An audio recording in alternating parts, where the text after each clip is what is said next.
Hello and welcome to the Christmas 2024 edition of the Scottish Roadscast, the only podcast worth listening to on the entire internet, and the only one that covers Scotland's roads, bridges and motorways.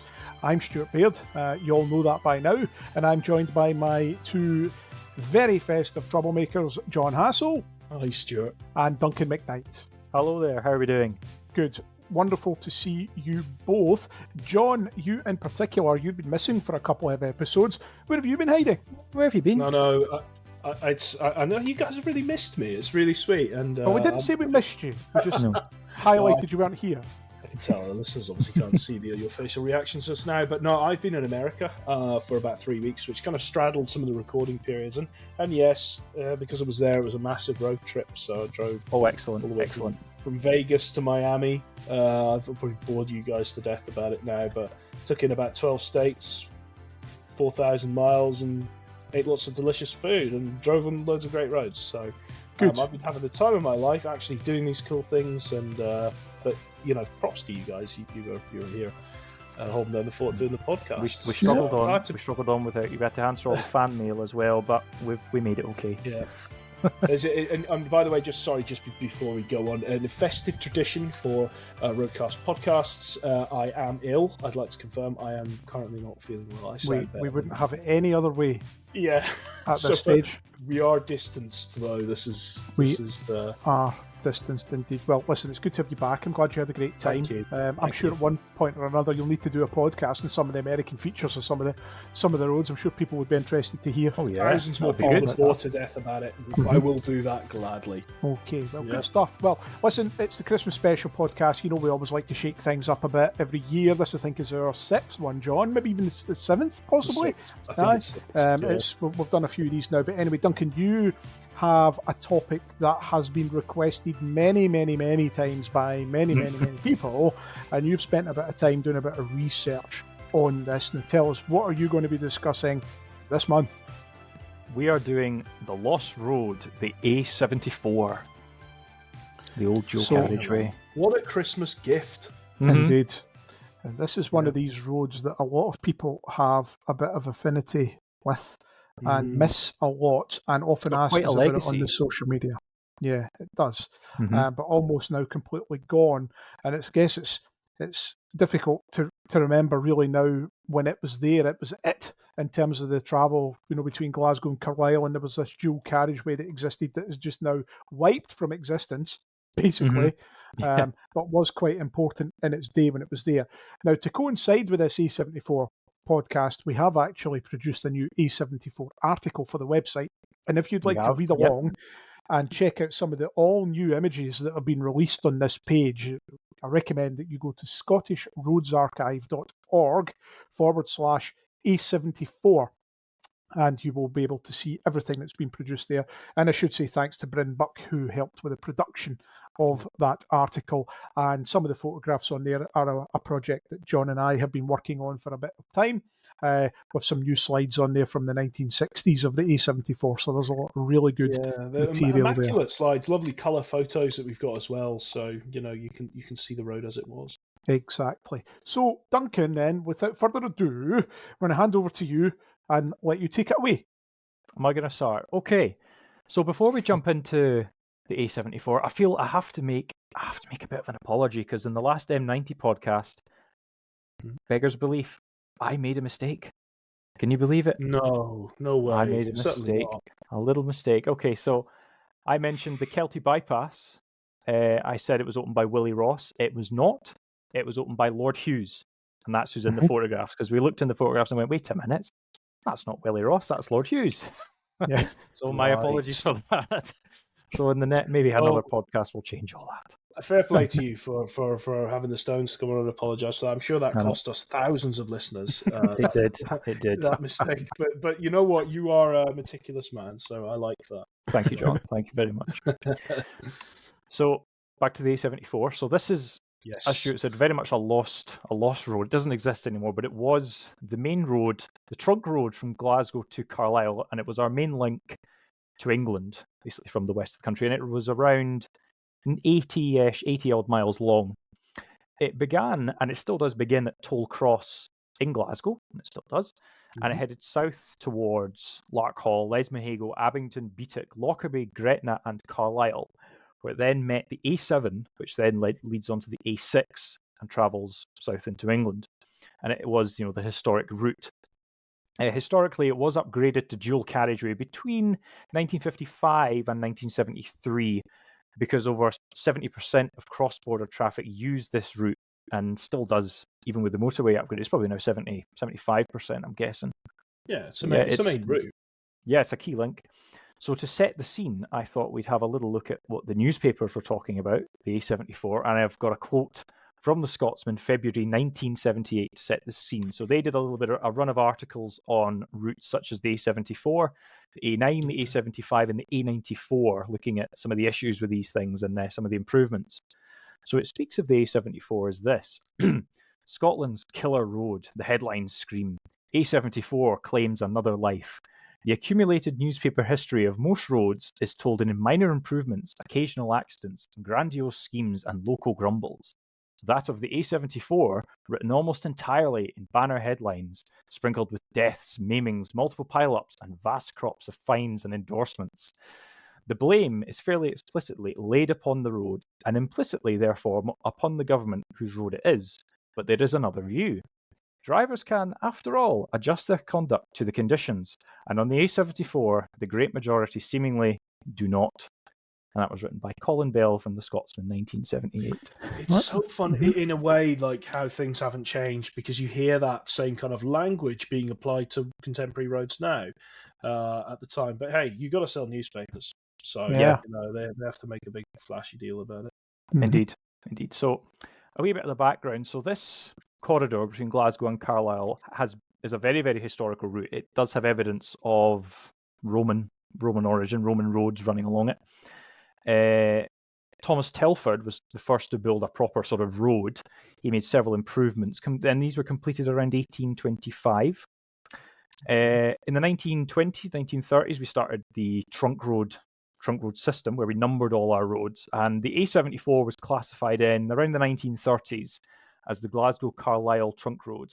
And at the time, it was an old-fashioned single carriageway, and it was not really suitable for 1930s traffic and the increase in traffic at that time. So given its importance, improvements came to this road, which included dualling of several sections, totaling around 5-ish miles of dualling. So the sections that were dualled, I'll just briefly mention these and we'll go into detail later on. So there was the dualling between Lesmahago and Newfield Inn. There was a new bridge built over the River Clyde, and that's the Telford Bridge. And there was a new bridge at Johnston Bridge, and that was designed by Blythe and Blythe. So we had kind of 3 sections of dualling.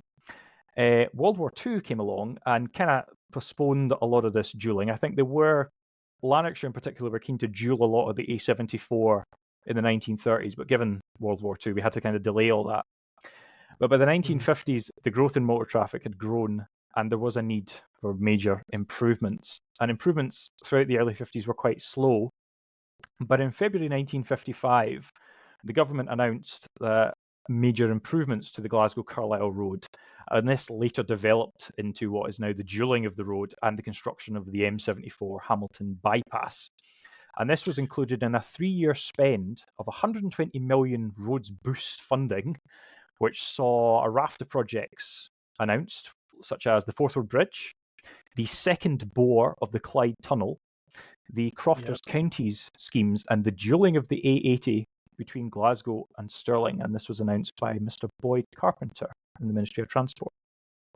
So that's kind of the first big things to be built in Scotland with this big boost of money.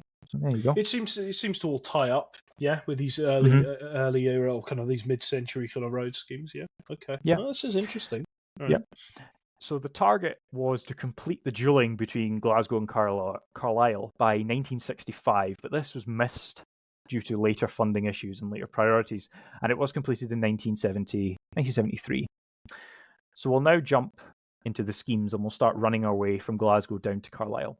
Now I have to give a couple of thank yous, first of all, with my research. The British Newspaper Archive has been a great resource for us, and it's also been a great resource looking at the A74, so thanks. So it's been great to have that. A special thank you to Gordon Gowan for sending us the Gretna Bypass opening booklet, which kind of gives a big amount of detail on the Dumfries County Council schemes, all the sort of details of the bridges and the carriageway construction. He also managed to dig out a copy of the Edinburgh Bypass booklets for scanning. So thank you very much to him. Both of those have been scanned and are now on the website. So thanks to him. Another special thank you to Stuart McLean, a former engineer at Baptiste Shaw and Morton, and he was involved in the 1960s duellings with the Baptiste stuff, and he sent over the Harthup opening booklet that he produced in 1965, and that's also on the webpage to view. So thank you very much. Thank you very much to him. I hate to correct you, Mr. McKnight. I have had several discussions with locals recently, and they have confirmed that it is indeed Harthope Viaduct. Harthope, okay. Harthope. Oh, is this a pronunciation thing? Right, yes, Harthope, right. Duncan likes a good pronunciation debate. I know. It's this Highland upbringing. We still remember that Cockburn from a few years ago. Apologies to the residents of Cockburn again, but there we go. Oh, you referring the name of the place? That's fine. But, this is a story I've missed. Dreadful. Duncan, don't let him bully you. You've done a lot of work with it. So, no, I'm keen to hear this. So, did you say you were going to work from? Was it north to south? We're going to go north, and we're going to go down to Carlisle. Right. So we're going to start in Glasgow now. Cool. This is a bit that we were just about ready to go, and then Stuart mentioned, wait a minute, have you mentioned the duelling of London Road? And I went, duelling of what? London Road?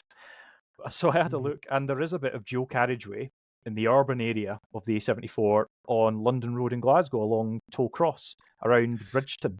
And this was constructed in, was it the 1960s? Stuart, I'm looking at you. Hopefully you can help. It was earlier than that. I believe it was 1930s in Glasgow, and as was the section of dual carriageway around the Hamilton Racecourse, which was also A74 at that point. I believe that was built by Lanarkshire in the 30s. So the Glasgow bits possibly a bit earlier than the Lanarkshire bits, but we are, I believe, Duncan, going to do some additional research and report on those later. Yes, stay tuned for that. I quite like this bit because there are still some green A74 signs still hanging around if you know where to look at the junctions and things, so they're quite wee relics hanging about. But the first sort of big section of this is the Hamilton Bypass, which was constructed around this time because they couldn't really duel in Larkhall and Hamilton because of Larkhall and Hamilton being built up around these areas. So they went with an offline bypass. Yeah. I think this was this proposed quite early on, Stuart, or was this a sort of a later 50s kind of development on offline bypass? So there had been discussions of a bypass of the three major towns, so that's Uddingston, Hamilton and Larkhall, since at least the 1920s or 30s. It was once we get into the early 50s that they started to really push. I believe there were 2 or 3 schemes that were promoted early in the 50s that were going to be just special purpose, all-purpose roads rather than special roads. It was only after 56, when powers over road construction passed the Scottish office, that things moved forward and definitive plans were laid down. And it was at that stage they said, okay, special road, i.e. motorway, and things went from there. Cool. That's good. So this was kind of built in two stages from kind of south, the Draffin area, up to the M73 interchange. So stage 1 was opened on the 2nd of December 1966, and this ran from Draffin, the Draffin Road, down north of Blackwood, to Junction 6, which is the big kind of octopus interchange.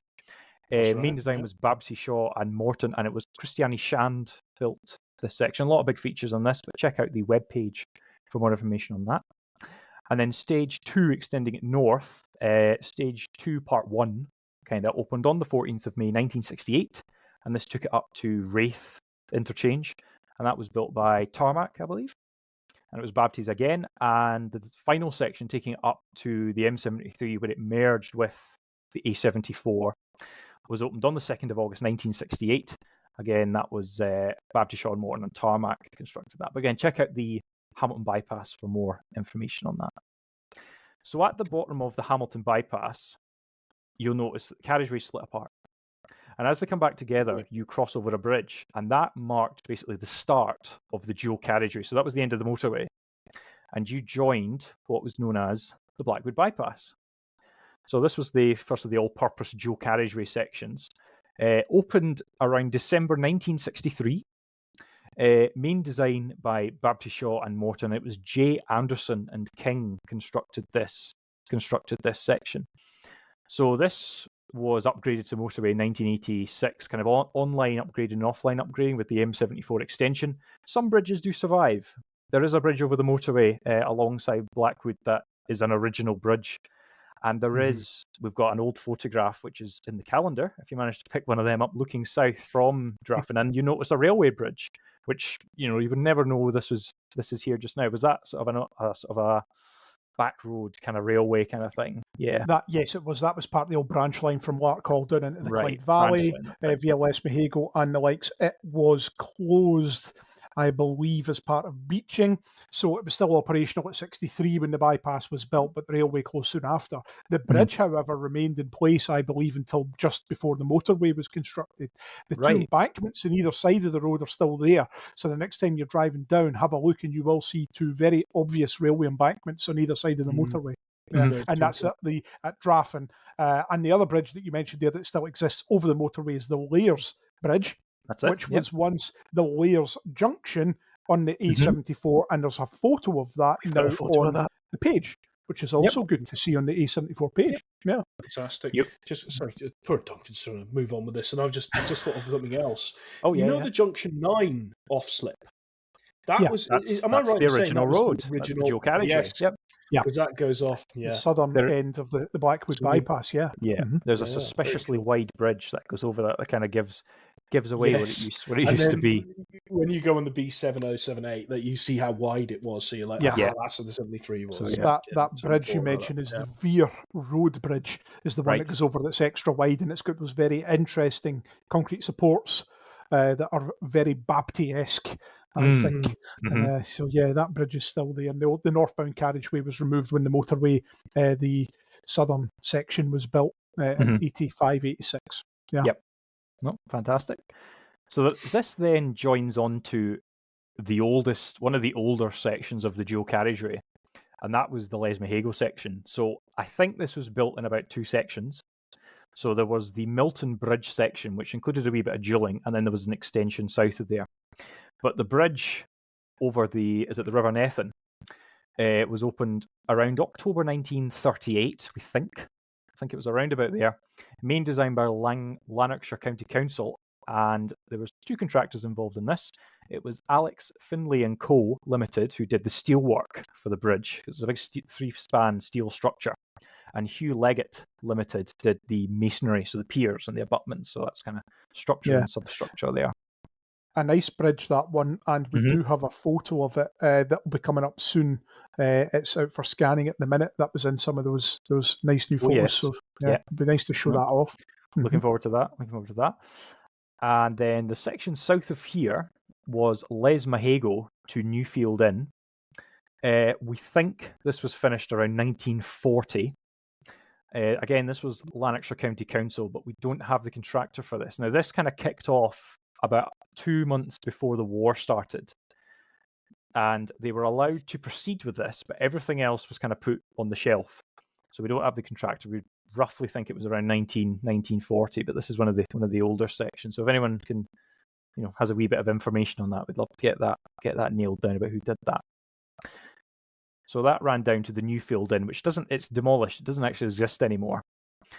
And the Newfield Inn is about half a mile or so north of what is Junction 11, I think, on the old road. So extending south from there is the Newfield Inn to the south of Millbank section of dualling, completed around March 1961. Main design, Lanarkshire County Council, and this was built by Farrens Limited. Right. So this section is still dual carriageway. It's still dual between Junction 11 and 12. Yep. Yeah, because that's the way you get into the Cairn Lodge services. Cairn Lodge services are all along there. Yeah, I've been in there. Cool. And there is the old dual carriageway that's looking a bit tired now. But yeah. So south of there, we've got the south of Millbank section to Dunedin. Completed February 1965. Main design this time was Babty Sean Morton, and it was J. Anderson and King Limited built this section. This is the big sort of rural moorland section between kind of junctions 11 and 12. where the weather starts getting bad. I always think when you get down there, because the elevation goes up. Yeah, it is pretty barren up there. I think of building these roads, but even back then, and the conditions and stuff, very challenging. I'm sure you will cover some of that. But, yeah. Should say as well, Millbank is a name that we use often and is often used in these schemes, but to a lot of people local to Lanarkshire, it's often known as Douglas Road End, because that was where the A70 met the A74. So it's often referred to as that. So just in case anybody's trying to get their bearings. Yeah, I've heard Millbank. I've also seen Parkhead used. That's the sort of a little farm off the side of the road. Oh yeah. So it's sometimes Parkhead. Basically, a lot parallel from where the M74 loses its third lane is roughly where that tied up. Yeah. So next section is the Crawford and Abington bypass. Officially opened on the 9th of March 1962. Main design again was by Lanarkshire County Council, and it was built by Murdoch Mackenzie Limited. There you go. Opened by Mrs. Catherine Mackenzie, and she was the wife of one of the directors of Murdoch Mackenzie there. So I do have a wee bit of background information about this scheme in particular. Now, there was a public inquiry to this scheme in January 1937 due to the fear of the loss of passing trade on particularly hotel owners. And this public inquiry was held in the Crawford Hotel. The initial proposals for this was to widen the road through Crawford to, I think they quoted 100 foot, which is kind of a big wide kind of S4 with footways kind of layout. But this was found to be unfeasible, and the offline bypass was the better option. And there was an increase in traffic of 49% between 1931 and 1937, which is why they were kind of looking at this going, I think we need to start looking at bypasses for these places, in particular Crawford and Abington. So good to know. Yeah. Included in the construction of this was a grade-separated junction with the A73. And surviving along the Crawford area, there is a wee blue truss bridge, which is an agricultural bridge, which again gives away sheep creep. It's a sheep creep. Away a sheep creep. Well, there you go, sheep creep. That gives away that this was the old Joe Carriager. So there's a wee landmark there. So and we do have a very nice photo on the page looking towards Crawford, I think, from the railway bridge, looking down the straight with the old Adams signs, I think. Very rare. So it's a good image, that. So extending south from there is known as Telford's Bridge to Hector's Bridge. And this was completed in May 1964. This was Baptishaw and Morton, and it was built by Murdoch Mackenzie. Now, a wee bit of background on this. The Telford Bridge, I mentioned earlier, was a bit of dual carriageway, and it ran for about 0.6 of a mile. So they built the bridge and they built a wee bit of dualling either side. We do have an old photograph, a very grainy old photograph that kind of shows what that looked like. And it also included improvement of the Paddy's Rickle Bridge, which was constructed 1959, wide enough for dualling. So that's the bridge that kind of goes over the railway towards Beatwick Summit. And did you know, or do you know, where the name Paddy's Rickle comes from? I don't know. Was it a farmer called Paddy's Rickle? That refers to a guy that worked on the railway project, the navvies, as they were referred to. Lots of Irish labourers that came over to Britain to work on projects, and they worked in the railway, the West Coast Main Line. And you might know that the navvies graveyard sits just adjacent to the new Telford Bridge. That's in there. And I believe Paddy, that this famous Paddy, was one of the guys that this bridge was named after, like Paddy's Rickle, like Irish guys. So that's apparently that's from the locals down there who share that story. So there you go. I didn't know that. Thank you very much for that. Great little fact. Yeah, we were just about to go with this podcast, and I had a look and went, "Oh, Navy's graveyard. What's this?" So next to the bridge, there is the Navy's graveyard. So it is essentially a small graveyard containing 37 unmarked stones. Lies within a wee railed enclosure, and this 37 Irish navigators building the Caledonian Railway from Glasgow to Carlisle, they died of typhus. There was a typhus outbreak in 1940. So there's a wee memorial, wee monument 1840. There. 1840. 1840. Sorry. 1840. That's all right. That's okay. Yeah. And also next to this, there was the old Thomas Telford Bridge. Now, we can see this in the very old photograph, but this disappeared by the 60s. So the 60s or 70s, it's not there anymore. And we don't really know what happened to it. It just isn't there anymore. Does anyone know? Was it stolen during the night or something? I don't know. I wonder if it was demolished when they made further improvements to that original section of dual carriageway. Maybe. Possibly to make a bit more room or something. Because when you look at our old grainy photograph, you see just how close the two of them are. So it might well have been that when they were doing that bit of improvement work, it had to go, which is a shame because I think, was there something like 15 or 18 Telford bridges built on the A74, the original mail coach road? Yeah. And there's only a few of them that are still in existence, in use. Yeah. No, I know. This scheme did also include the reconstruction of the original 1938 bit of dual carriageway to bring it up to a bit more modern standard. You can see that in the photographs as well. So it tied up at Hector's Bridge, which is just opposite where the wind farm place down there. There's a big wide bridge, I think, and that's where the Hector's Bridge is. And the next bit is Hector's Bridge to the county boundary. And this is quite a well-known section because this includes the splitting of the carriageways between the river there. And it passed underneath Hart Hope Railway Bridge as well. Main design was Barbety Shaw and Morton, and it was constructed by Murdoch Mackenzie Limited. Completed 26th of March 1965. So there you go. Inaugurated by Dr. J. Dixon Mabin on the 26th of March 1965, and it was the last Lanarkshire bit to be duelled along there. Yeah, J. Dixon Mabin was a well-known MP, I might add, at the time. I think he opened, was it Renfrew Bypass as well? He did. Yeah, that's in the booklet, You can still kind of tell where the northbound carriageway split off to the side, and you can still kind of see the rock blasting that was constructed if you look over to the side. And the railway viaduct got quite an iconic landmark along the road, I believe, this multi-span structure, replaced in 2006 to the sort of 3-span structure that we've got there. So I've extracted a wee bit from the opening booklet to give us a wee bit more detail of that. So the Hart Hope section of the A74 trunk road on the Lanark-Dumfries boundary involved the construction of 2.5 miles of dual 24 feet wide carriageways, together with 7 concrete structures carrying the carriageways over the Evan Water and its tributaries. The new carriageways climbed the last 250 feet towards Beattock Summit, which is 1,036 feet above sea level. In order to design the new carriageways for modern high-speed traffic, it was necessary to improve the old road for one carriageway and carve a bench into the face of the valley for the other. The 1:19 gradient of the old road up the summit hill was rather steep for heavy vehicles and thereby restricted the traffic capacity. The new northbound carriageway overcomes this difficulty by having an average gradient of 1:45 from the viaduct to the summit. This has led to the wide separation and variation in the levels of the carriageways, with the river flowing between as an attractive feature. So there you go. I'm so glad when you give these explanations like this, Duncan, for when you get carriageway separation, because this, and Stuart will know this, it always leads to some mystery or conspiracy theory. A junction was going to go in there. They were going to build services or something. It was a portal to another dimension. No, and it's quite what you say. It's good because it's to maintain that profile, and also where you have these gradients as well. You can't have the carriageways side by side. No, geography reasons basically. Geography, that's it. So we then crossed the border into Dumfries County, and everything beyond here was all designed in-house by the Dumfries County Council back in these olden days when the councils would do a lot of design of things.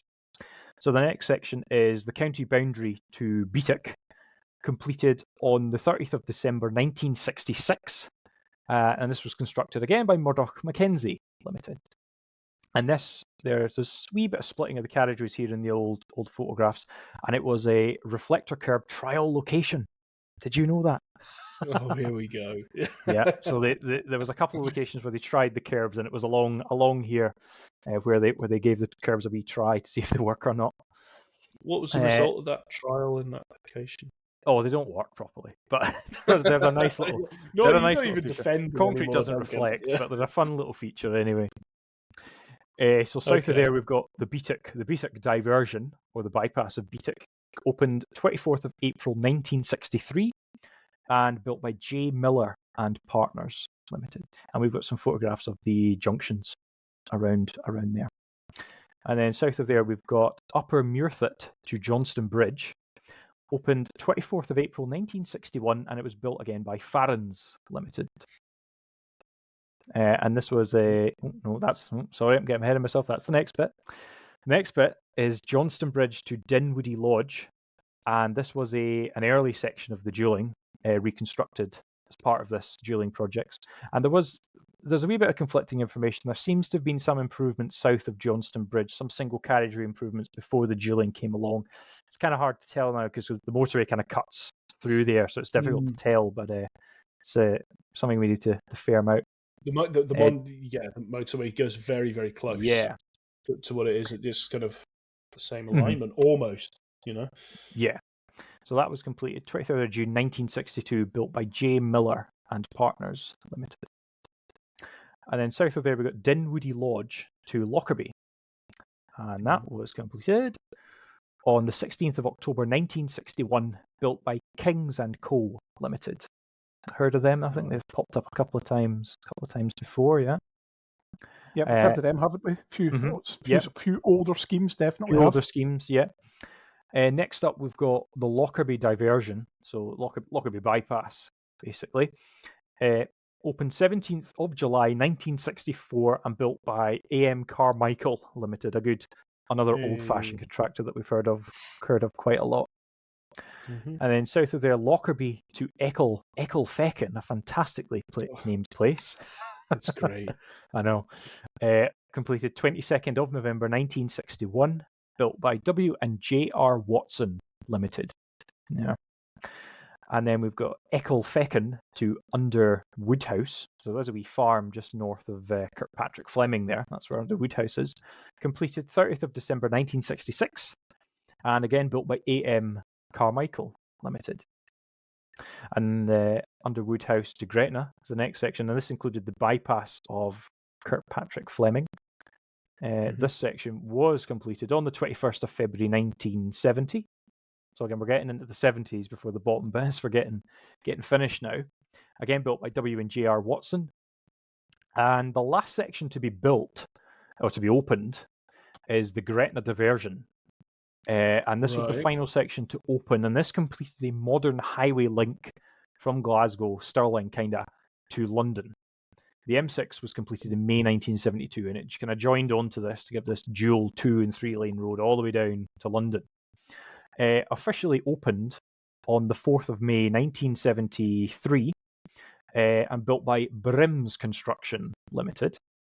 So this included the bypass of Gretna, and it also included the slips to the A75 and a wee bit of duelling of the A75, which then tied into the old road before the Annan bypass. That wasn't that the slips didn't open until 1974, and the duelling along Annan wasn't open until 1989. So it took a wee bit of time to get that up to speed. But that was the last really section. Interesting because there is that section. There's almost like a little bit of a grade separated junction at the start. By the way, I'm not doing this from memory. I am looking at the maps as you're going through this.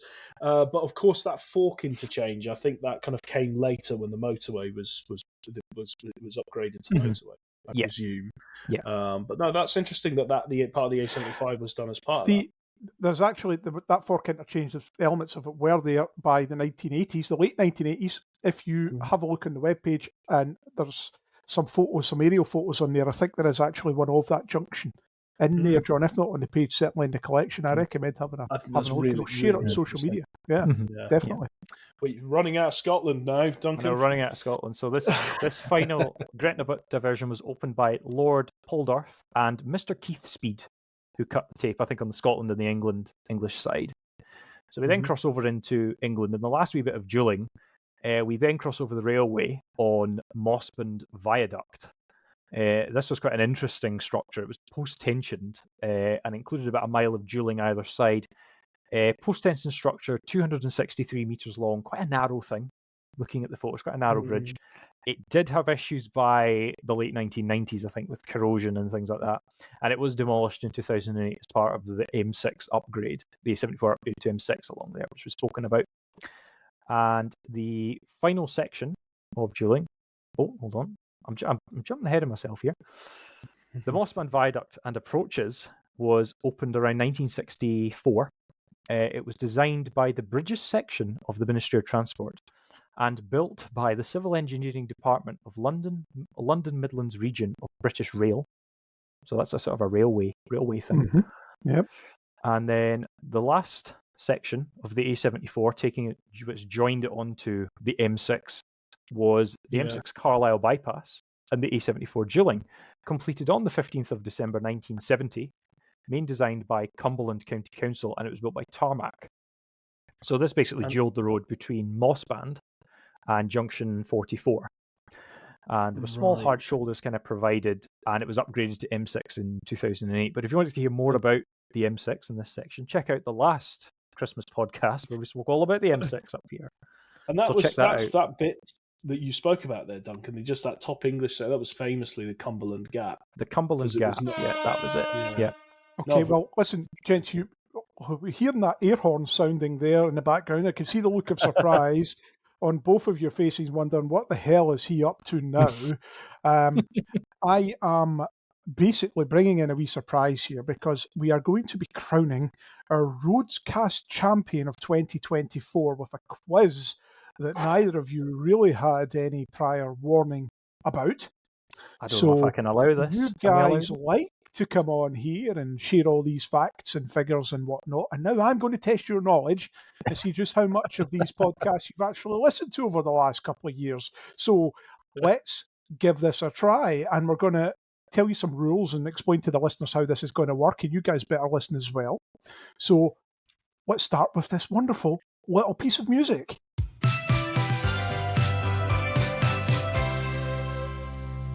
Okay, so welcome to the very first annual Scottish Roadscast quiz. And we're going to find out who is going to be crowned Scottish Roadscast champion of 2024. Someone is going to fly and someone is going to crash and burn, and we're all going to enjoy it. There's absolutely no prizes involved in this whatsoever, but it's going to be good fun, and I'm sure the listeners are going to enjoy this, and I hope that they join in. And we're going to do this in 2 rounds. So there's 2 of you. You're each going to have a set of general knowledge questions. There are 15 of those. Wow. And there are also bonus questions. And in a moment, I'm going to reveal to you what the subjects of the bonus questions are. So one of you will go first. After after the first 4 questions, I will ask you a bonus question. Then after question 9, after question 14, and then the final question 20. You get 1 point for each correct general knowledge question you answer correctly, and you will get 5 points for each bonus question you answer correctly. Okay? You have a maximum of 5 seconds to answer each question, and you will be given 90 seconds to answer these questions. If you finish ahead of 90 seconds, fantastic. If I'm still speaking and asking questions after 90 seconds, we will stop, and your scores will all be counted up to that point. Okay, so this is pretty tough going. It's not easy. I've ever felt on the road. Yeah, good. I'm glad to hear that. Wow, okay. So I have envelopes and things here. Now, the first thing we're going to do is we have to decide who gets to go first. Okay? And to do that, we are going to toss a coin, and I have a 10-pence piece here in front of me. He does. Okay. Yes, so, John, heads or tails? Tails. Oh, he's dropped. And it's heads. It's heads. So I'm sorry to say, Duncan, that means you get to choose whether you go first or second. Oh, I'll go first and show John how to do it, okay? You'll go first. Okay. I was hoping you'd say that, but now I know it's coming. Okay. So, John, at this stage, I ask you to put yourself on mute, please, because we don't want any interference from you during this. Cheating is obviously strictly forbidden, and you won't have enough time to do that anyway. However, Duncan, because you've won the toss, you get to choose the bonus questions, and there are 3. There's bonus 1, big bridges. Oof. Bonus 2, the Glasgow Inner Ring Road. And bonus 3, the 1990s. Now, all of these questions are based on Scottish roads things. So there's no UK stuff here. It is purely Scotland. And as I say, everything that's discussed or everything that's going to be asked has been discussed in a podcast at some point in the last 2 years or so. So again, to remind you, big bridges, Glasgow Inner Ring Road, or the 1990s. Give me your choice now, please. I'll take big bridges, please. Big bridges it is. I'm opening the envelope now. You can hear it. Oh, yes. And I am unveiling the bonus questions. Okay, and you're going first, so you get question set 1. Okay? Right. So I'll put these to the side. And I should say that in the event of a tie break, I do have a series of questions that I can ask as well to crown a winner. Okay, Duncan. Are you ready for this? I'm ready. I'm ready as I'm ever going to be. As ready as you're ever going to be. Well, I'm glad to hear that, Duncan, because your 90 seconds to answer these first set of questions and your bonus questions on big bridges starts now. Question 1. Which Scottish trunk road links the cities of Aberdeen and Inverness? Oh, A96. Question 2. On which date did Scotland's first section of motorway open? 1964. Which date? 4th of September. Question 3. Which section of the M8 motorway was completed in May 1975? Monkland Motorway Stage 1. Question 4. Name the contractor that built the Queensferry crossing. The full name, please. Oh. Have to rush you. Pass. Sorry, out of time. Your first bonus question on big bridges. Question 1.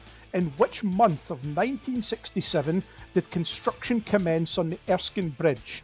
January, April, or October? April. Question 6. In which year was Glasgow's Bruce Plan published? 1945. Question 7. Name the consultant responsible for the design of the northern sections of the M90 motorway. Baptist Shaw and Morton. 8. Which route number is assigned to the East Fife Regional Road? A92. And at that, your time is up. So you have got through 8 questions there. You passed on one question, question 4, which was name the contractor that built the Queensferry crossing. That was the Forth Crossing Bridge Constructors Consortium. Ah, yeah. And you did only get through one of your bonus questions, which you answered correctly with April 1967. Just summarising your other questions. Yep, E96 for Inverness to Aberdeen, 4th of September 1964 for the first section of motorway. Monkland Stage 1 for the M8. Well done. I'm surprised. I wasn't quite sure you would get that one. So that was a guess, good. yeah. Bruce Plan was 1945. Babty did design the northern sections of the M90 motorway. E92, of course, for the East Fife Regional Road. And that was where you got to. So that gives you a score of, let me just tot this up, 11. So you scored 11. Now, there was a maximum of 35 points available, and you have scored 11. So it will be very interesting to see how Mr. Hassel does when we come for round 2 in just a little later. But for the moment, we're going to pause there, and we're going to come back to you to continue with your A74 topic. So let's do that.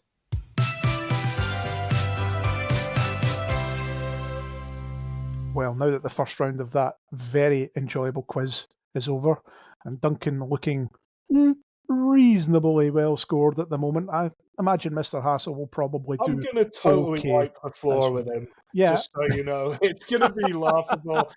And you know, I'm not going to eat my words. So well, we shall see. We shall see. Never say never. Yeah.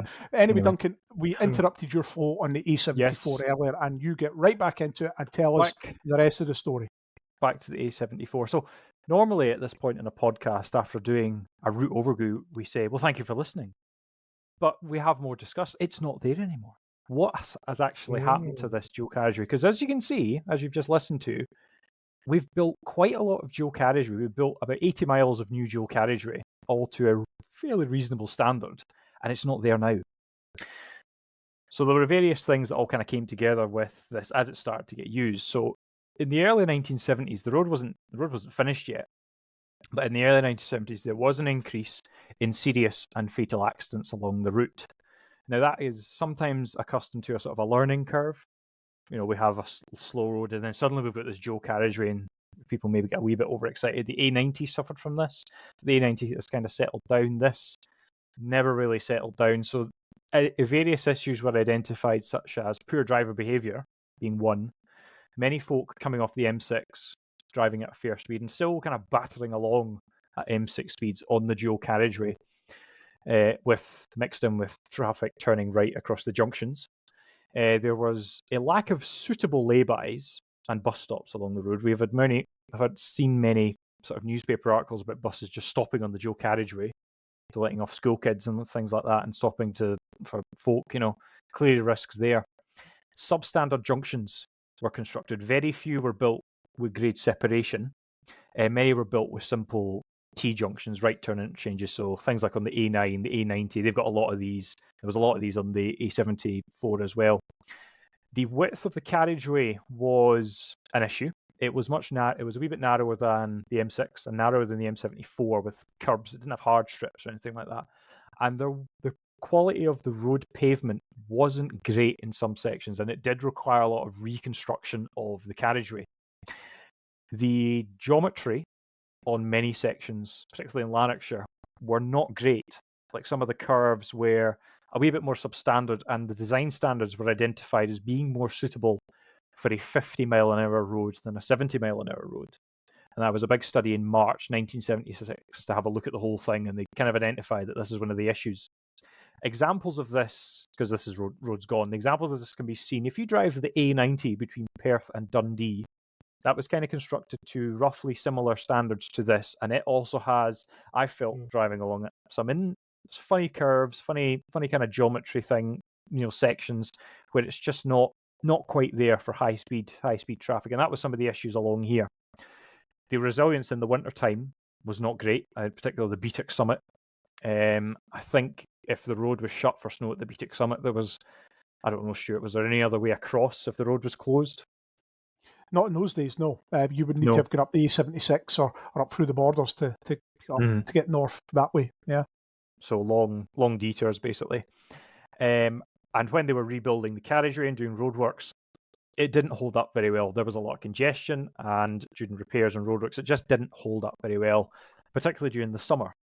When they were doing roadworks, resurfacing, things like that, putting up signs and things in the summer, it would cause pretty awful congestion, and it just wasn't working the best it could. Now, immediately, there were calls, while the dual carriageway was being built and while it was finished, as, well, why isn't this just a motorway? Joining up the M6 and the M74. Why isn't this just a motorway? And this was resisted by the Scottish Office for any further upgrades to motorway. It's just, we've got the dual carriageway, we're just going to stick with it. Now, I hope one of you guys will have an answer to this, but why wasn't this kind of thought of? Because we've spoken with the M6, and the M6 started to appear in the late 50s, early 60s, and surely Scotland would have seen this and gone, well, hold on a minute here. We're about to start a lot of duelling. Surely it would be better to just link the whole thing up with a motorway. Especially considering they were, for things like the Forth Road Bridge, Duncan, they were like, well, the approach roads in the north are going to be a motorway, the Hart Hill bypass. I mean, this wasn't a far-off thing. Yeah, we have an answer to this, and it's in one of the papers that we have in the history of the M74 in the archive, where basically the author, who was the one of the senior directors for Strathclyde Regional Council at the time, said that the reason the A74 was built as dual carriageway, not motorway, was because the design work began on it 10 years too early. That was the problem. That the design work started in the early 50s at the time when there was a push just for more dual carriageways. Had that started in the late 50s or a bit later, like the Hamilton bypass, for example, they probably would have chosen to go with a motorway, although I suppose the good thing is that the reason they didn't do it then, because we would probably for the dual two-lane motorway all the way to the border. And then we would never have got the three-lane. Yeah, that we have exactly. now. So I guess that's one good thing about the fact that it was upgraded later, was that we got a proper, in inverted commas, motorway with 3 lanes and a hard shoulder in each direction, rather than that glorified dual carriageway with the hard shoulders that we have just now between Junction 9 and Junction 8 and Junction 12, which is frankly a joke. I was going to say all of it. 12 onwards, yeah. It's an 18-mile long bottleneck. Yeah, in the dual two-lane section north of Millbank. Yeah, but it was a far higher standard than the dual carriageway replaced. But we'll talk about that in just a moment. So improvements. There was a lot of campaigns, a lot of calls, a lot of discussions in Parliament about, well, hold on a minute, this road is not working, and there's accidents and there are fatalities. We need to start doing something about this. So improvements came such as the closure of some of the smaller access junctions. So the bigger ones were kind of kept open. The bigger ones, like the A70, there was more signs put up, there was more paint put on the roads, but it was clearly an issue. There was a lot of work reprofiling the bends and the curves to actually improve the alignment of the road. So they widened the carriageway to have 1 metre hard strips either side and strengthen the pavement. And a lot of resurfacing was taking place. You can kind of see this in the photographs where you've got the old, white chipped HRA in lane 2, and then you've got the darker new HRA in lane 1. Again, this has kind of happened on the A90. You'll notice it's got hard strips and it's a bit more modern. This has also happened on the A74. More signs were put up to warn people of this is a dual carriageway. There's going to be people turning across the road and it's a wee bit different. And there was more clearway signs put up. There was a very bad accident in June 1975 with a coach just north of Beatwick. There were 10 fatalities in that one. And it was primarily due to the fact that there was no central barrier in the middle of the dual carriageway. And pre-1976, none of the dual carriageway had a central barrier. This took some time, and even by 1978, only 5 miles had barriers in the Central Reserve. And looking at some of the things at the time, the Scottish Office weren't entirely convinced that this would help. They didn't think it would be practical along the whole length of the road, and it may actually lead to more accidents. Because rather than crossing over the Central Reserve, you're going to hit the barrier and bounce back. And they thought, well, hold on a minute, we don't want to really do that. So there was a lot of debates. There was a lot of back and forth with this. But the main hotspot of incidents and the old-fashionedness of the road was at Lesmahago, which wasn't actually improved in the 60s upgrade.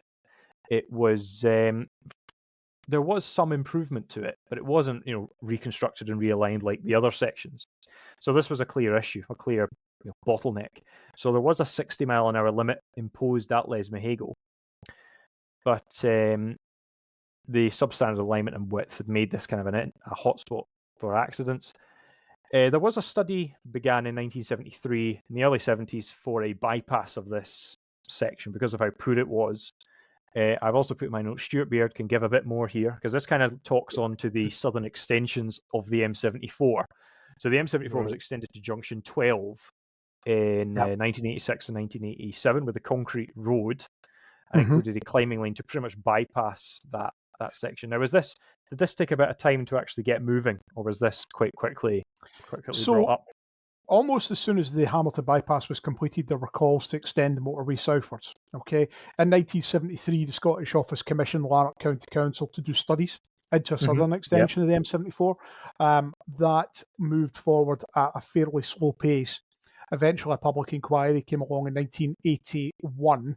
The decision to proceed came in 1984, and the first section opened in 1986. So there was almost 15 years worth of talk before the road actually opened.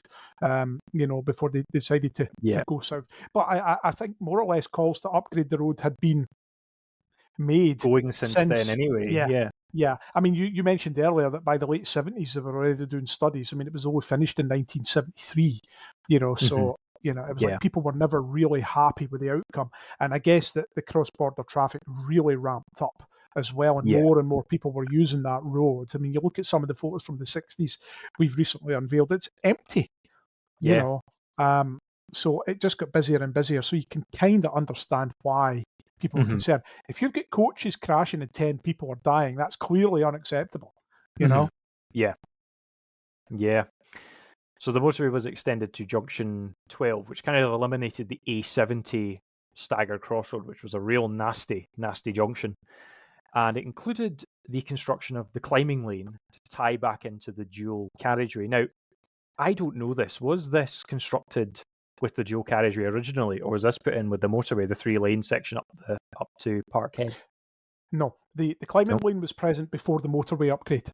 Right. Okay. It had been there, I believe, since the grade separated the A70 junction.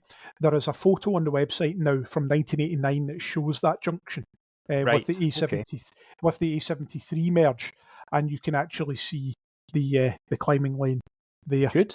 At that point. Yeah. Excellent. Okay. So as time went on, there were more and more calls to remove the dual carriageway and extend the motorway. But by 1987. The decision was taken by the Conservative government to basically upgrade the entire road from Carlisle up to Glasgow to full motorway standards, and it was going to be called the M6 as far as junction 14. Is that right? It's Abington, where they envisaged a fast link coming off and heading up to Bathgate, which we have done a podcast on. And this section would have been built. It would have been called the M6. And this was accepted pretty quickly, and it was built fairly quickly as well. And it was completed in a process called fast tracking. So it was built kind of online and offline, and they wanted to basically build this as quick as they can once they got the go ahead. Yeah. So it basically resulted in either the online upgrade of the dual carriageway to motorway, and it included the construction of a limited access road built alongside for non-motorway traffic. So between Beattock and Harthope Viaduct, there's a big section of new back road that was constructed, while the motorway follows the old dual carriageway. And if the motorway was built away from the dual carriageway was basically narrowed to single carriageway by removing one of the carriageways. I think down sort of the Lockerbie section, is it down south of Beattock, is good examples. If you've got a big verge alongside the B7076 and the 778, you can pretty much tell that's the dual carriageway, and the bridges kind of give it away as well. Yeah. So I do have a question. So was work to remove the dualling, was that undertaken at the same time, or did we have a period where we had a dual carriageway and a motorway next to each other? Because it's my understanding is that the contractor responsible for building of the section of motorway was also required to backfill the affected section of dual carriageway. There were sections, obviously, where part of the carriageway was absorbed into the motorway anyway, so it was a bit easier. But in the locations where the dual carriageway sat separate, they had to remove a carriageway and either add a footway or a cycleway where appropriate as well. Usually the northbound carriageway that was taken away. I think so, yeah. It seems to be that one, yeah. But you can still see kind of examples where there's wee bits of old paint and things lying about. Yeah. I was wondering if they just kept the old asphalt on these cycleways and footways that they had, where they ploughed up the carriage. Was it a case of just it's already there? That's fair enough. May as well use it. Yeah, in some places. Yeah. Should say as well, for anybody interested in carrying on this story and going through the M74, if you go all the way back to episode 2 of the Scottish Roadscast, we did a fairly in-depth dive on the M74. The motorway, yeah. Recommend a re-listen to that one. So the last section to open in Scotland was completed in April 1999 between Paddy's Rickle and, is it Dinwoody Green, down that section there. Clough-Bray, that's it. And it was numbered as the M74 and the A74M. Why is it called the A74M? Have a read of the website, and you'll be able to find out. Yeah, progressively. You can't talk about that for the 20th time. No, I know. In England, between Gretna and Carlisle, there was the section of A74 that went down to Carlisle. This was also meant to be upgraded along with the Scottish sections, but because this was the best bit, they kind of let it fell back in the programme, and then there was a big roads review, a big reorganisation, changes in government, and this was postponed. And because of this became known as the Cumberland Gap, and this basically left about 6 miles of dual carriageway between the A74M at Gretna and the M6 Junction 44 at Carlisle. Now, there were kind of two factors that pushed the upgrade of this, and the first one was the failing condition of the Mossbund Viaduct. It wasn't holding up too well, and the orders were actually given for that scheme before the rest of the motorway. But on the 22nd of December 2004, which is almost 20 years ago now, there was a collision, a fatal HGV collision, and that spilled hazardous materials across the dual carriageway, closing it for several days, causing severe disruption across Cumberland and Dumfries with traffic. Everyone forced onto the A7 and the A6071. And imagine after that hell that everyone went through, they very quickly greenlit the upgrade of this section to motorway. So this was completed in December 2008, 50 years after the opening of the Preston Bypass, and it was built by Carillion. Something that Bryn Buck told me about, which I didn't actually know, that all the structures over the motorway along here are the original structures from the 1970s. Did you know that? I didn't know that. Yeah, they just chopped the revetments of each of them to squeeze the motorway through.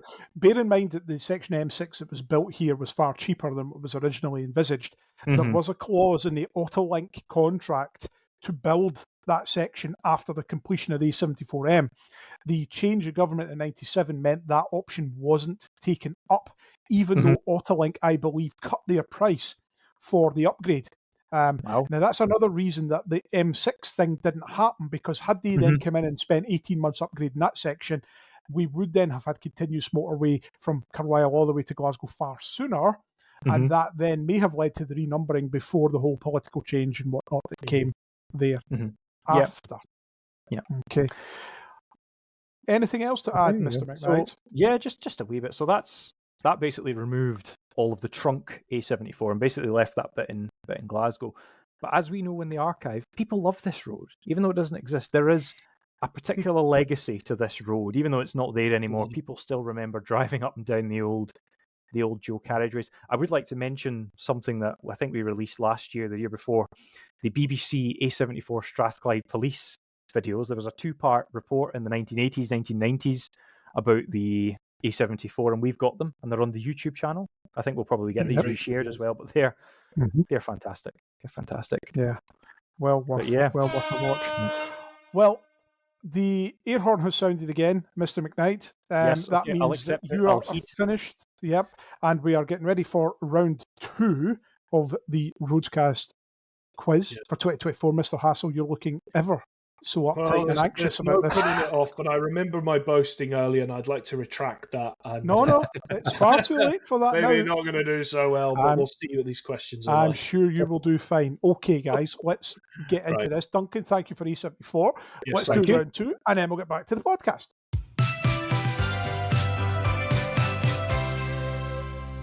Okay, so it's time for the second round of our Scottish Roadscast quiz for 2024, our first annual quiz, and we will be crowning that Roadscast champion of 2024. We obviously heard Duncan's attempt a little earlier. Duncan was able to go first, clearly, and he scored 11 out of a possible 35.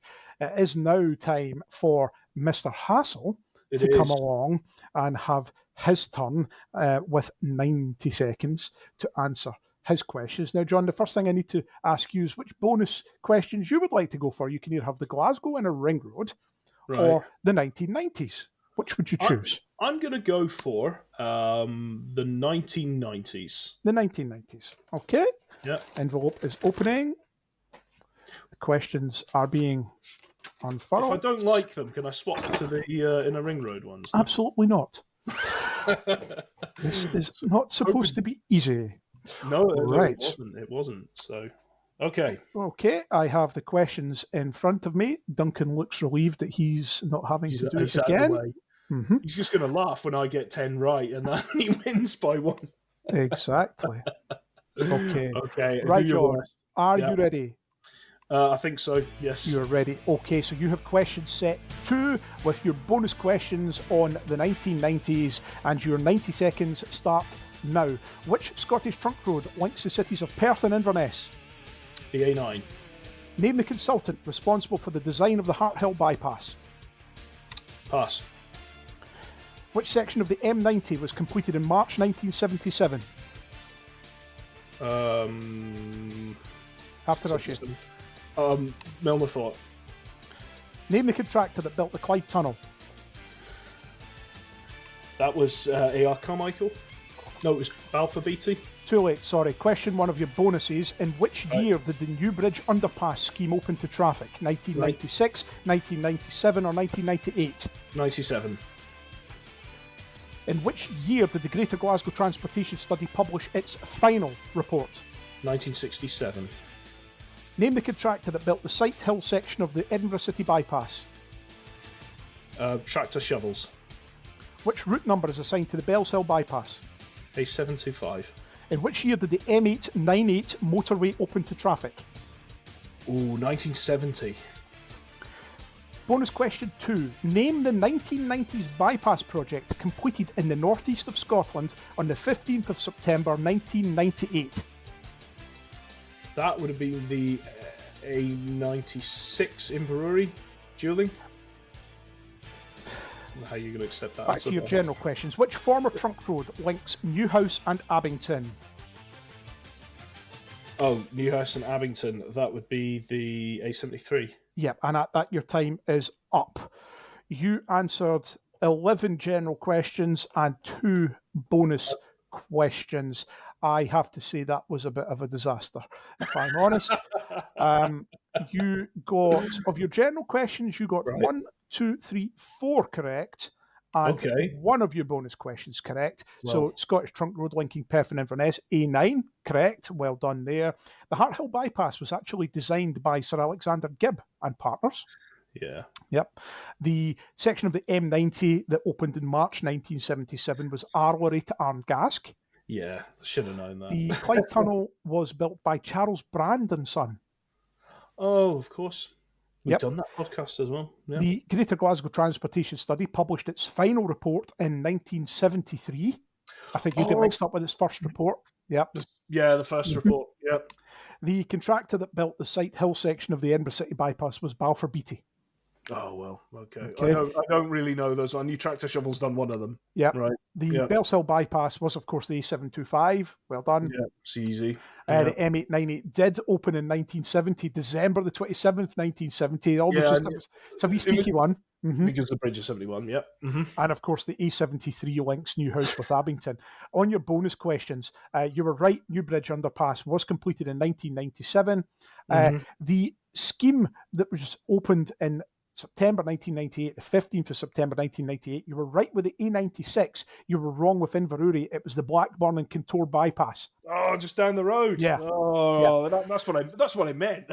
Well, too late now. So what did I score then? So you scored 4 correctly in your general questions plus 1 bonus question. I'm afraid to say you only scored 9. Oh, Duncan's beaten me by a massive margin of 2. Now, I must admit, I am really disappointed by how you have both done. So I think we're going to have to chuck in 1 or 2 extra questions. I think we're definitely going to come back. I've got so many questions here lined up in front of me. You've only answered a fraction of them. So I tell you what, we're going to proceed now, and we're going to talk a wee bit. I know we're going to do some listener questions. We'll get into those in a bit of news, and I think we will actually maybe throw in 1 or 2 extra questions just to see. I think we're much better at the listener questions. Yeah. Or at least Yeah, well, we'll see about that. But yeah, well done, Duncan, so far. You are well on the way to being crowned the Roadcast champion of 2024. Mr. Hassel, frankly, should just be ashamed and should never appear on a podcast ever again. Duncan, congratulations, well done. They were quite tricky, but it's different when you're sitting here, isn't it? It's when you don't have a table in front of you and you're trying to remember things, and Stuart Baird is bearing down on you with his best master. You could tell you were loving that, mate. You really were. So that was great fun. Yeah, great fun. It was good. I feel humbled. But yes. Okay. Yeah, I might be forced to crack open that other bonus envelope, Mr. Hassel. I'm surprised you didn't go with Glasgow and a ring road. I'm suspicion you might have done better on that one. But anyway, let's just see. Anyway, we'll come back to this later, and let's continue now with the rest of the podcast.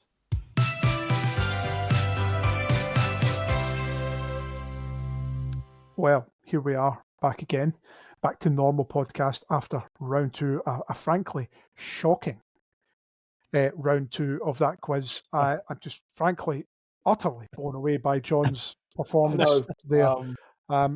Almost speechless, in fact. I think the only one that needs to be speechless here, Stuart, is me. Yeah. I'm just going to be quiet and eat my humble pie here on mute. Yeah. So, but commiserations to me, congratulations to Duncan. Well, there's more questions going to come up because I've got so many questions here. I'm not wasting them all, so we're going to ask you another couple. We'll see if you can redeem yourself just a little later. Okay. Anyway, at this stage, I think we're going to take some of our listeners' questions that we invited.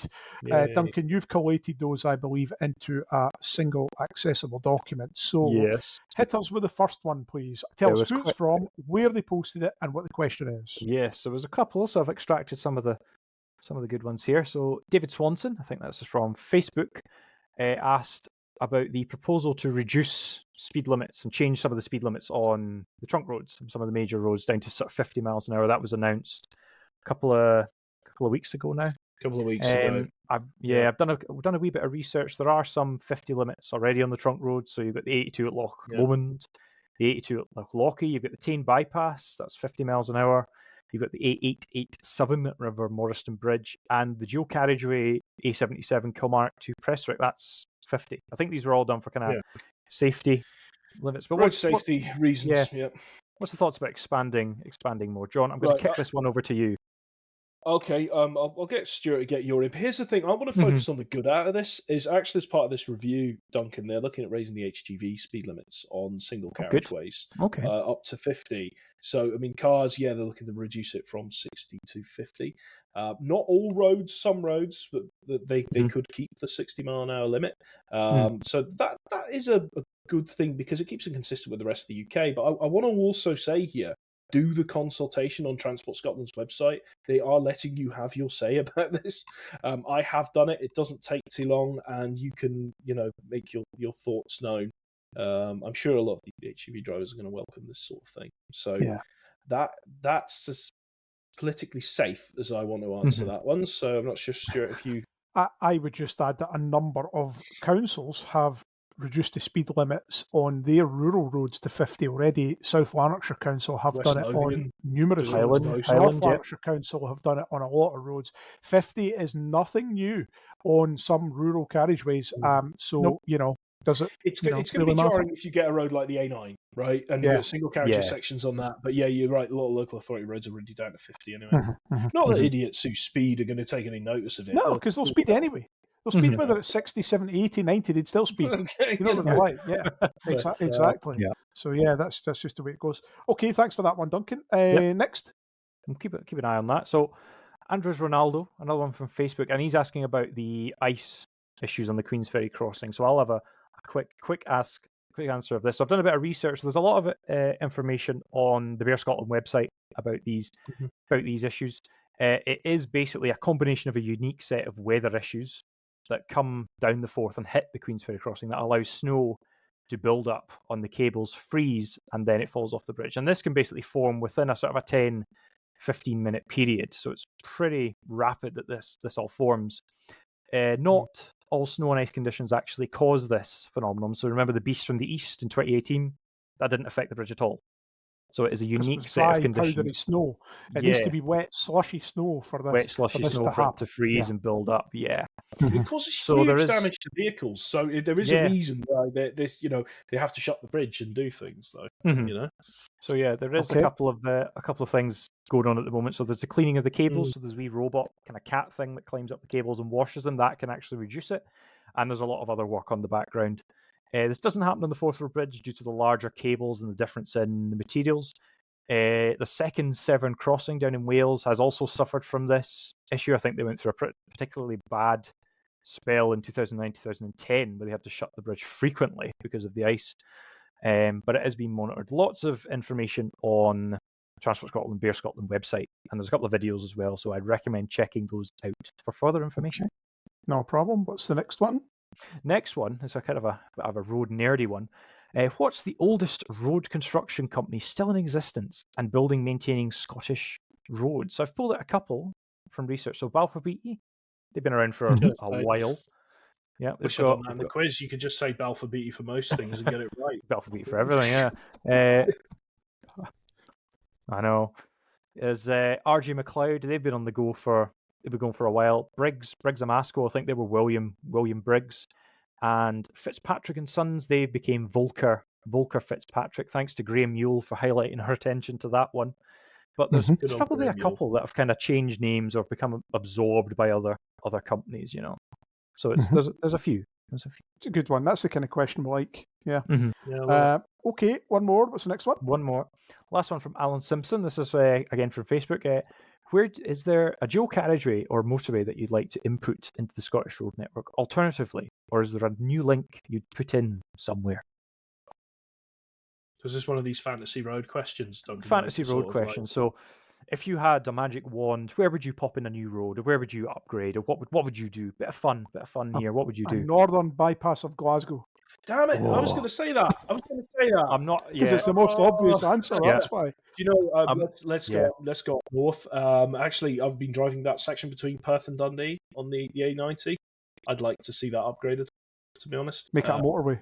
motorway standards, and just I think that could be the next section of the M90. Nice big hard shoulders on it. Very nice. Very nice. Yeah. Tight little.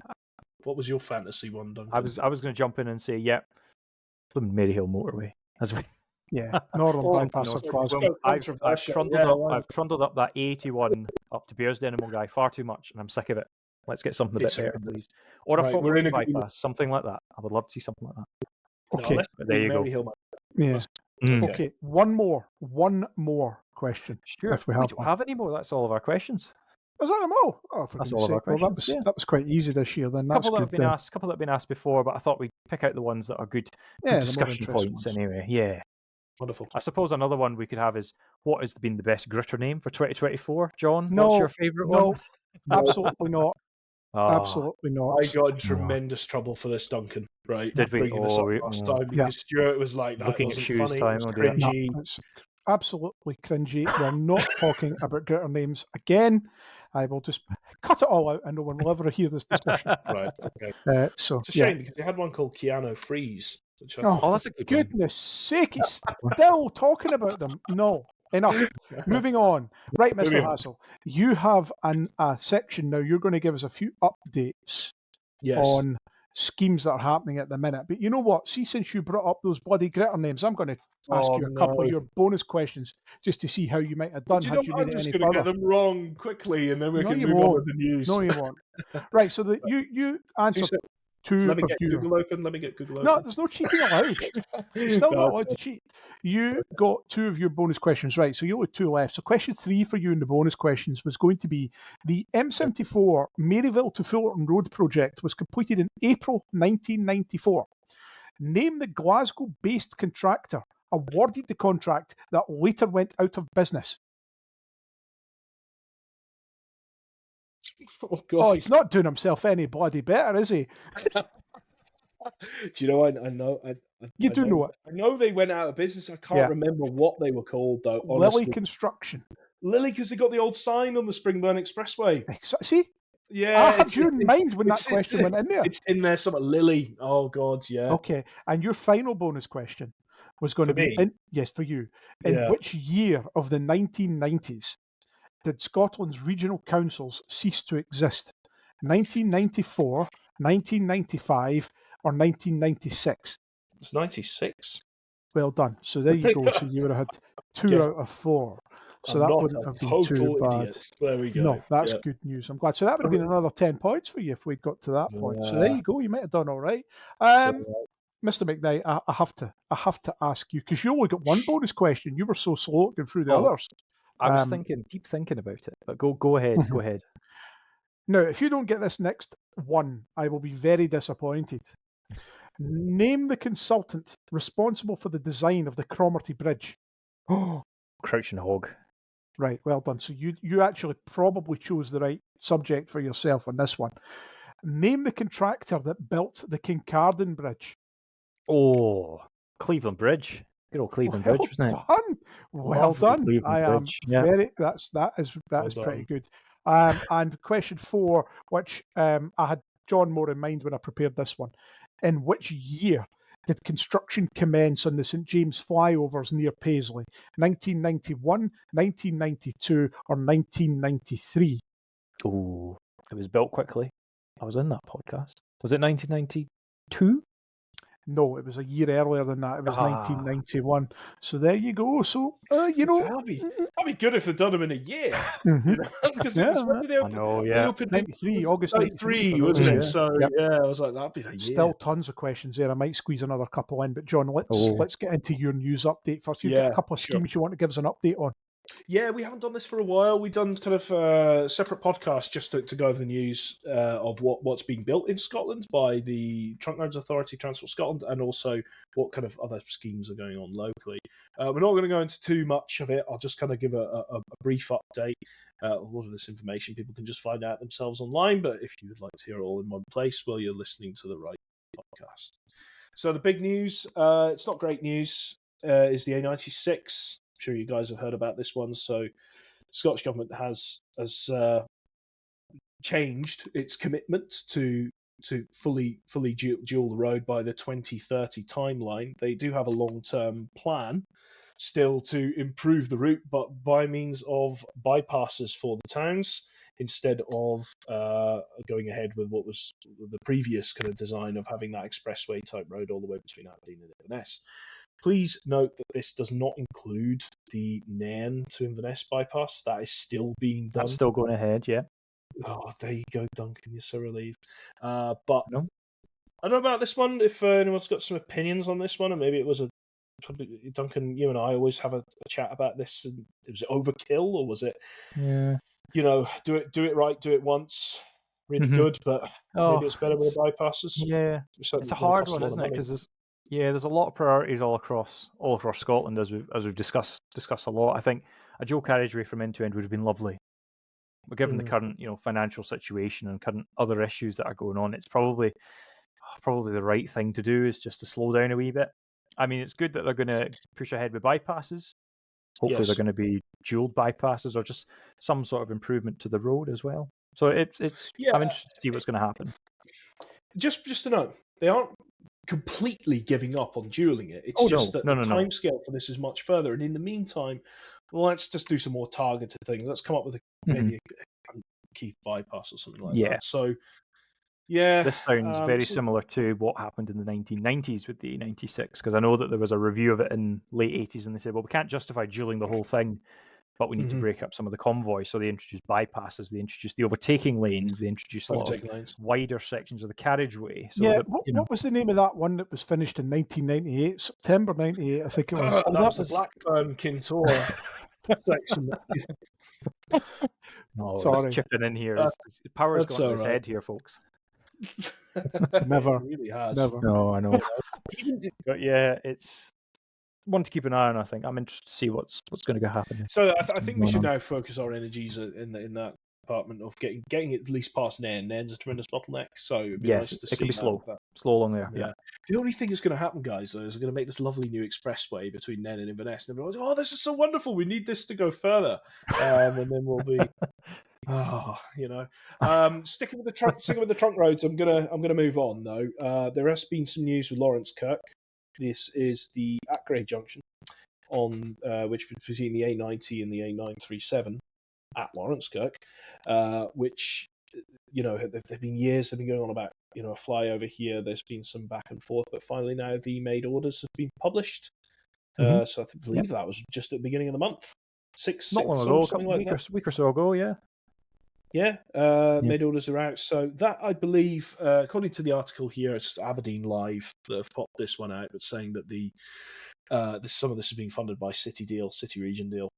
Oh, yes. Yep. And they're looking to move on with the process now of kind of getting this thing. I've no idea when it's going to start, mind you, but the made orders is a significant thing. That's basically a permission to build it in legal terms. So...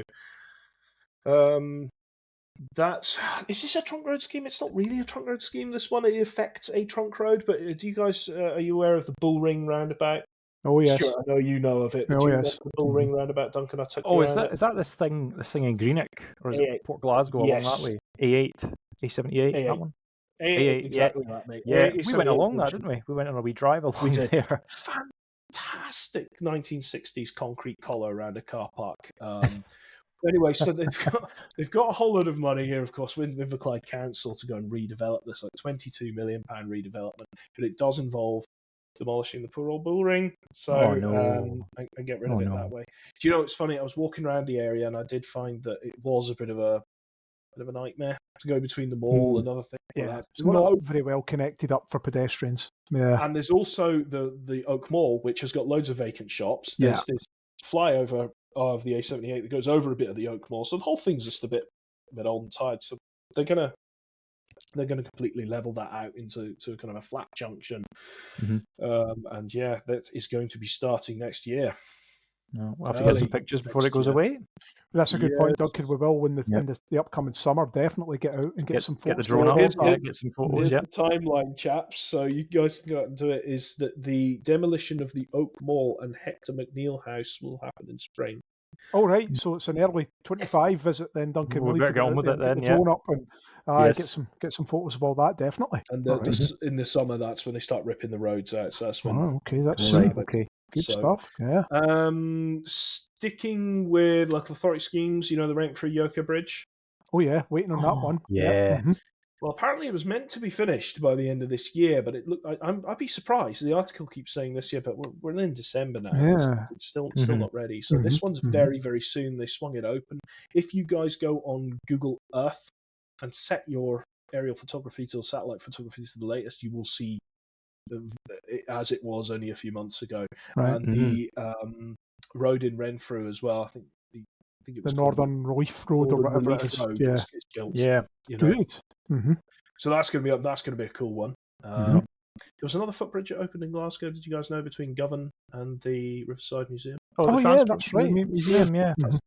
There's a footbridge. It finally means that Govan subway station's actually useful now, so you can use it. Crossday Link Road. Here we go. Crossday. Yeah. Duncan's favourite one. It's a great thing going on. Yeah, fantastic. What do you think of the Destiny Bridge? It's. I look at it and go, it's Sky, but it's not Sky. It's Destiny Bridge. It looks very similar to Sky Bridge. It's a very dramatic name, isn't it? It is. I think it's the Stone of Destiny, not nearby. Is that? I did a bit of googling and figured out it's probably in Scone Palace or something like that. That's my guess. That's right, because Scone Palace is nearby. I know. So no, that's fine. So hopefully have that one completed next year. It is cracking on quite a lot. I think it should be done early next year, March, April.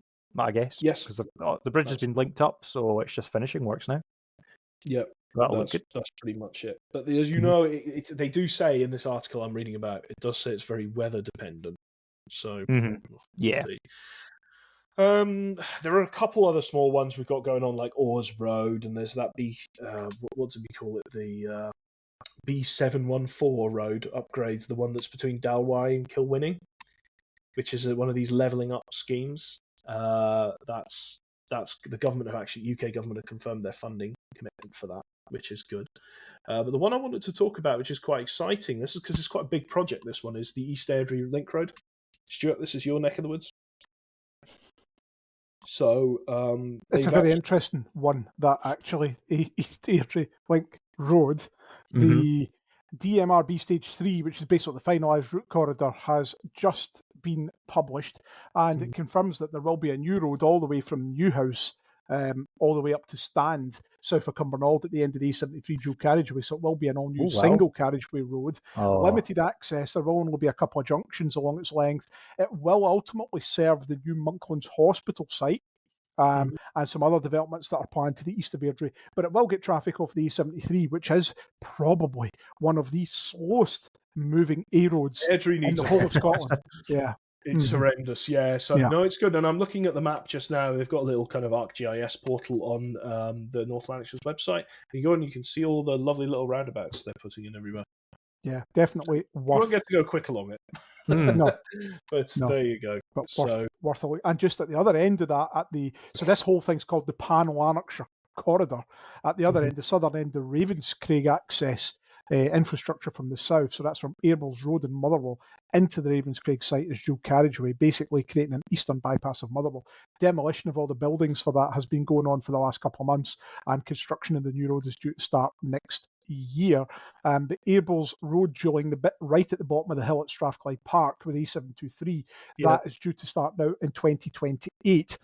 Rather frustratingly, the dualling of the A723 between Ravenscraig and the M8 at Chapel Hall has now been postponed because they've had to take the money out of that to fund the increased costs of the East Airdrie Link Road to cover inflation and the like. So the dual section has been it's been put on hold for a wee bit, which is a shame.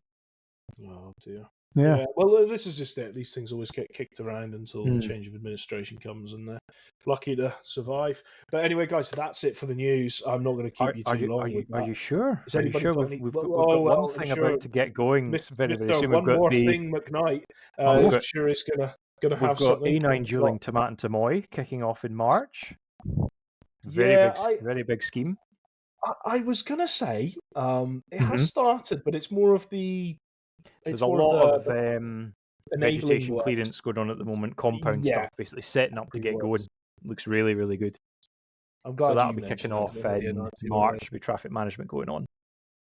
So they start building the site accesses and like site compounds and stuff like that. I think that's right as well. Yep. So we've got Balfour Beatty in charge of that. So goodness me, brilliant. Okay, some A9 progress. That's good to hear. Good to know. Oh, thank you. Thanks for that update, John. I know people do like the wee scheme updates now and again. We'll have to pick that up later next year. Especially we had more to talk about. That's a shame, isn't it? It really is. Hopefully, you never know. Maybe down the line there'll be some new schemes on the go that we can discuss. Okay, that takes us then to our section where we're going to just say big thank yous to a number of people who have supported us this year. It's always worth saying, expressing our gratitude to people for all their assistance. I'd like to give a huge thank you and shout out to Andy Carruthers and the whole team at Eastford Excavations, who have sponsored us again for 2024-25. So thank you to Andy and the team for that. Anyone who purchased a calendar will see that Eastford Excavations very kindly supported our printing costs this year as well, which was very good of them. So thank you, Andy and team. We look forward to maintaining our good relationship through the next 12 months. I'm actually using an Eastford Excavations pen here right at this very moment. So Andy, don't worry, he's loyal. I am, very much so. And John, you were going to thank our other big sponsor? Highway Barrier Solutions, HBS, based in Shotts here in Scotland. So that's Nigel Dugan and the team there. Thank you so much, guys, because the way you support us with the sponsorship means we can continue doing this podcast. So it's absolutely fantastic. Thank you. Running an archive is not cheap, as we discovered, and there are a lot of costs associated with it. So sponsorship and sales from our merchandise and things like that are obviously very important. And again, I just want to say a big thanks to anyone who purchased one of our calendars this year. We sold a record number of them, actually. I think we sold about 25% more of them than we did the year before, and that had been growth in the year before that, and so on and so on. So thank you to everyone who did that.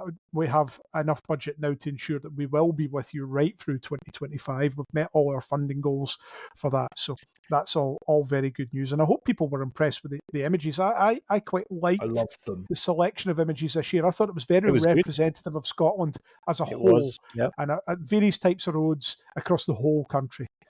So I'm going to say something here that I think that the images we got this year, because I've got my calendar, by the way, and some people will be like, oh, I didn't get mine. What's happened? No, I hope not, because they've all been shipped. No, I mean, as in they've missed, because they sell out so quickly. As soon as it went live, I got it. But they have been the best selection of images we've had, and I do mean that. I think they're absolutely brilliant. Most definitely. There are a couple left, but only a couple. So if anybody listens to this when it comes out on the 20th, we're only a couple of days ahead of that. So there may still be a couple available. Get in touch if not, and we'll see if we can sort you out. Do you know what we should do next year? We should buy some for ourselves, and when stocks go low, we just start scalping them. So we sell them at like £100 each. There's people do when the new PlayStation comes out. So that in demand, but they're fantastic. No, absolutely, love it this year. It's gone very well, and thanks to everybody that's purchased a booklet this year as well. I mean, we've done huge sales on booklets this year. I mean, how many further print runs have I had to do now of Forth Road Bridge, quite a few. Clyde Tunnel, Clydeside Expressway, Kingston Bridge and Keswick Bridge are not far away from their initial print runs, which were huge, by the way, because they were done in conjunction with Transport Scotland. They're almost gone as well, and we'll probably need to top them up. So thanks to everybody that's picked up one of them as well. I think these booklets are really well produced, actually, and thanks to Patrick Jordan, who does all our graphics and our design, who keeps all these things consistent and looking really professional and really, really good. So a big thanks to him as well. I also wanted to do a wee shout out to the Chartered Institution Highways and Transportation in Scotland, the CIHT, who sponsored us this year, supported us financially this year, and through various other things as well. So I thank them for their support and look forward to working with them in 2025. And just a final thanks to a long-time follower of the archive, John, all the way back to we were Glasgow's Motorways back in the very, very early days. Barry Old, who worked on the Renfrew bypass back in the 1960s with Peter Lind and company.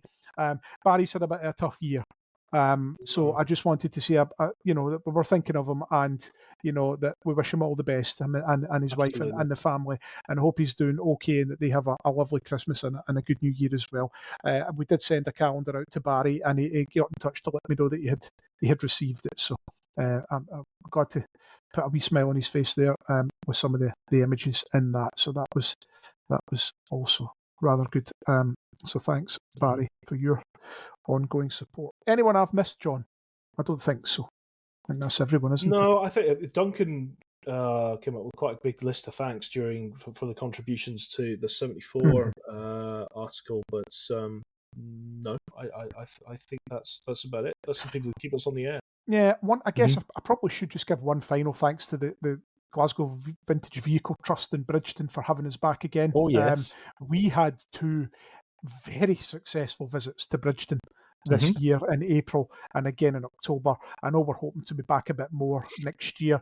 So that went very well. And you guys had a good day at the Forth Road Bridge Doors Open Days as well in September. Lots of people there. Yeah. And likewise, Duncan and I had an invitation to the 60th anniversary events back in September, and that was very good as well. And it was good to be involved in that. So thank you to them. Thanks for having us. Yeah. Okay, well, it's almost time to round this up. I think, God, I don't even know how long we'll be talking now. Probably pushing an hour and a half. I feel like I've been glued to this chair since dinner. Exactly, that's what it feels like. Duncan, you were just going to give us a wee brief rundown of what podcast topics you've got planned for next year. Yeah, we've got a couple off the top of my head. We've got a couple of big anniversaries. We've got Skybridge. That's the 30th anniversary in October. We've got the Churchill Barriers that we might think of doing a podcast for that. Super interesting. Yeah. A couple at the start of the month. We've got, I think, Stuart, you're going to do one of the Inner Ring Road. I've got one of the A9 between Stirling and Perth to finish off the A9 discussion. And I think we've got a couple more as well in the pipeline. So stay tuned. Exciting topics. Yeah, so we will keep it going. Okay, right, Mr. McKnight, you thought you were special because you rattled through all those questions, and I'm just going to ask you a couple of others. A couple more. That's your prize. That's your prize for winning. Let's just see. Well, there is no prize except your dignity. Can I get a free calendar? No, you can't get a free calendar. Right, I've opened bonus envelope 2, right, which was Glasgow Inner Ring Road, because I'm just interested to see how Mr. McKnight would have done on them, given he appears to be such a smarty pants. So let's just see. Right, so question 1 on this one. Now, these were aimed at John. I don't know why he didn't pick Glasgow Inner Ring Road, if I'm honest, but we'll discuss that another time. Question 1. In which year did Glasgow's Woodside Viaducts open to traffic? 1970, 1971 or 1972? 71. John, what do you think? What were the options? 1970, 71 or 72? They were 72. Duncan was right, I'm afraid. That's why I didn't pick Inner Ring Road. Crying out loud. Yep. This one, question 2, was, I think, one of the most difficult questions in the entire quiz that I'd prepared. John Cullen was one of the co-authors of a highway plan for Glasgow. Who was the other? Oh. Shout out either of you if you know. Oh, God. It's in there. Is it Roy Hodgson? Roy Hodgson. It is. Well done. Jeez. You got there because I was going to say Bob something for a second. I'm like, no, it's not Bob. Bob something. Yeah. Okay, right. Okay, Duncan. Okay, this win might be well deserved, actually. You were able to answer that, because that was a really deep cut question, that one. Okay, let's see how you got on with this one. When was stage 3 of Townhead Interchange completed? 83, 85 or 87? Oh. 83. Wrong. Oh. Was it 80? Was it 87? It was December 1987 for stage 3 of Townhead Interchange. He's definitely got the opening date. Yeah, he's cheating. He must be cheating. He's got something on that screen. He's I've been looking at the camera. I've been tidying up the storage area for the past wee while as well. So the knowledge is sticking in there. Yeah. Final question for you. Right. Let's see. This is the one right now. Either of you. Let's see who gets this right. Okay. Shout out first. Right. True or false? Okay. Kingston Bridge was designed to carry 150,000 vehicles a day. False. Correct, False. John. Well done. Yeah, it was 120,000 vehicles a day. Yeah, because it's more busy because they build the other side of it. Mhm. So I'm going to admit I didn't know that passage of text maybe existed somewhere, but logically that was like, no. So, in which village do the A84 and A85 trunk roads meet? Oh, Kenbarth.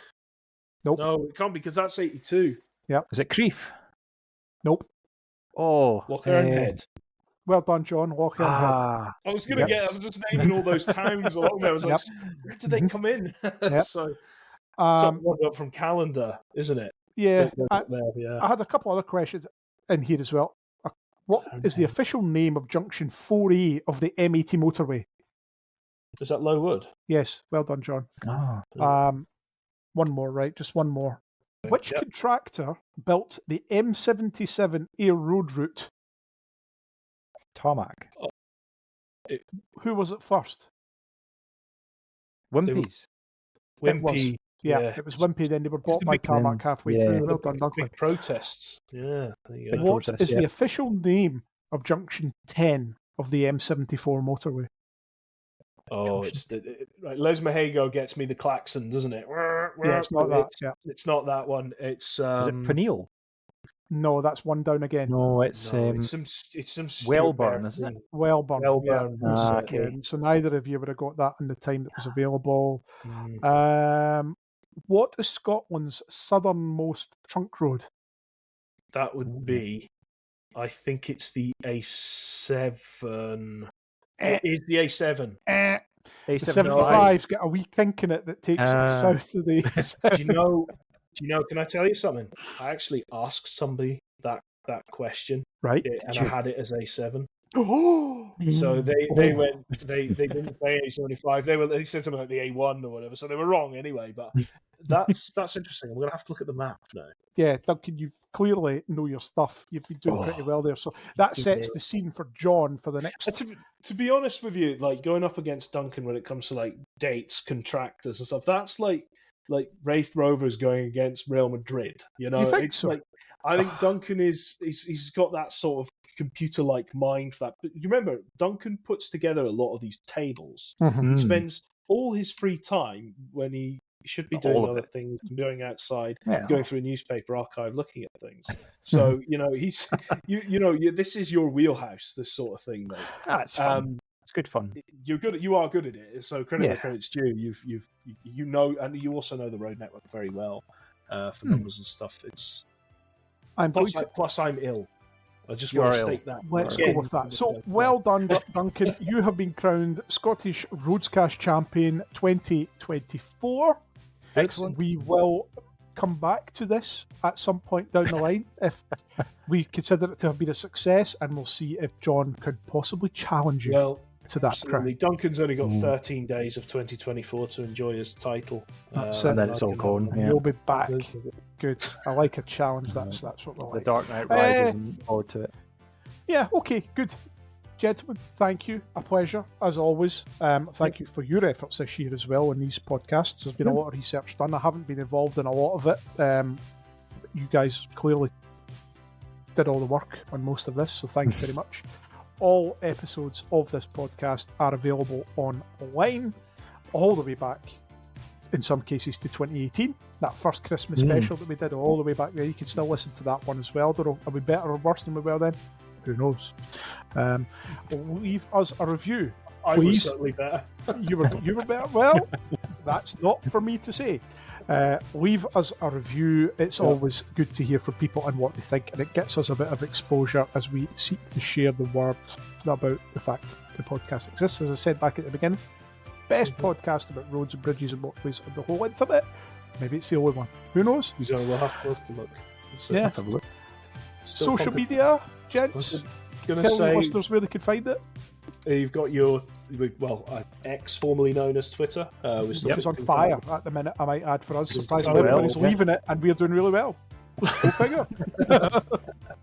Facebook, and we also still do things on Instagram as well. Duncan, you do quite a lot of scheduling of the posts and stuff like that. You know better than I do if there's any big things to look out for. But there's always good things. It's never a lull. Always good things. So we've got We've got the YouTube channel as well. We've got some videos on there, like those A74 police videos. We've got the construction of the M74 concrete pavement at Les Mahagel. That's a really good watch as well, and some other bits and pieces on there as well. So check that out.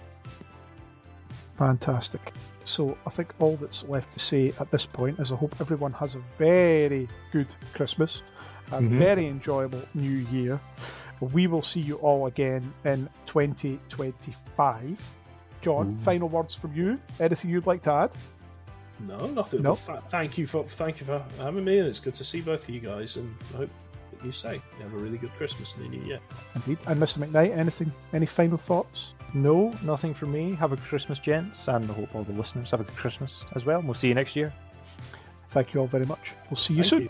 Thank you. Bye. Bye.